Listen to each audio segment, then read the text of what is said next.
It is a full mutiny within the world's most important AI company that is completely unresolved and has massive repercussions for public markets vis-a-vis Microsoft, but also private markets. You know, there's just hundreds of millions of dollars in real time hanging in the balance on OpenAI shares, and we can get into that. But let's say I've spoken to 100 people in the last 72 hours, and this is an unprecedented story in the history of Silicon Valley in how it played out, what happened, and just how much of it is frankly unresolved. And I guess we could get to that too. Okay, so we're going to get to where the company is valued and what happened to the share sales and the money sort of being held up that's supposed to come from Thrive and other VCs at this point. But first, I want to start with the basics, Ed. What do we know about why Sam Altman got the boot on Friday? Yeah, we honestly don't know why. OpenAI had still there, a very small 4-person board. That board issued a statement saying around Friday lunchtime, and by the way, I was at a restaurant having lunch with an OpenAI investor. Oh my gosh. The news broke, and that was a crazy moment in my career.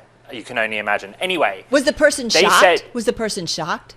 We both boxed our food and ran for it. Physically ran, and as you guys know, I was on TV within minutes. But listen, the board said it had lost confidence in Sam Altman based on his sort of less than candid communications with the board, without elaborating further. On Saturday morning, Brad Lightcap, who is the COO of OpenAI and remains COO of OpenAI, issued a memo to staff saying that this was a breakdown in communication between Sam Altman and that 4-person board, but there was no element of malfeasance. That's the language used.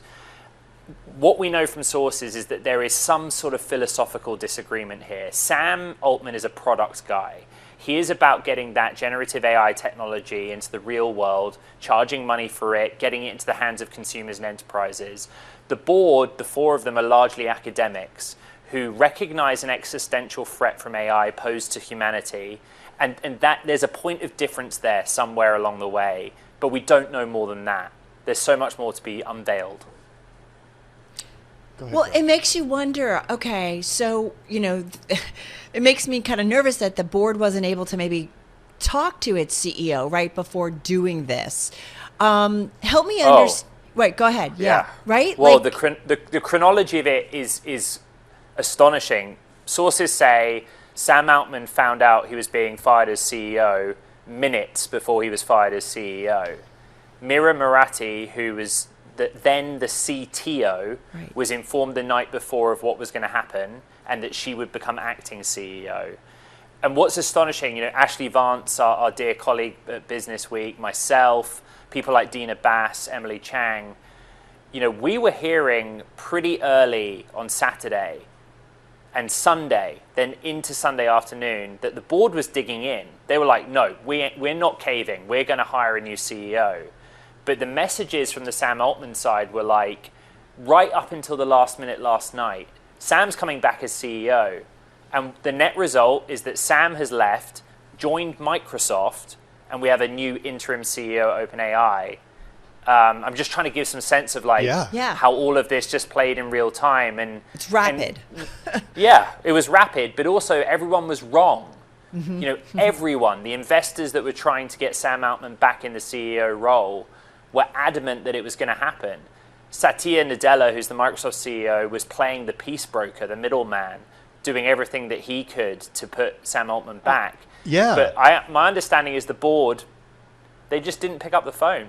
I mean, I went to bed last night, Ed, thinking that Sam Altman would be back at OpenAI. After all, he tweeted out that photo of him at headquarters yesterday wearing the badge, saying it's the first and last time I'm going to be wearing this. Everyone thought, because it was a visitor's badge.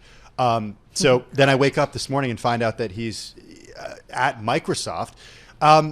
Let's go back to I kind of had to read it twice. I was like, what is going on here? Go back to philosophical differences here, because that's a big part of this story, is the way that people think AI will play a role in our lives and humanity moving forward. Yes. Where does Sam Altman find himself, and where do others find themselves, and where's the rift? So he finds himself at odds with the board. I mean, that's kind of part of why we're here. And the way to answer that question is to reflect on what happened. So Emmett Shear was installed late last night as interim CEO of OpenAI. And what sources told me and we reported is that a reason he was installed as interim CEO was that he shared with the board a recognition that advanced artificial intelligence does pose an existential threat, an X threat to humankind, otherwise known, in layman's terms, that's what it means. I'm not going to go down the whole EA route. And he shared that in common with the board, while also the board recognized that he was the Twitch CEO as recently as earlier this year, right? They felt that he could run a very large engineering team. And again, I reiterate, we actually have no idea why, the real reasons why the board fired Sam, other than there was concern at how quickly he was commercializing that AI.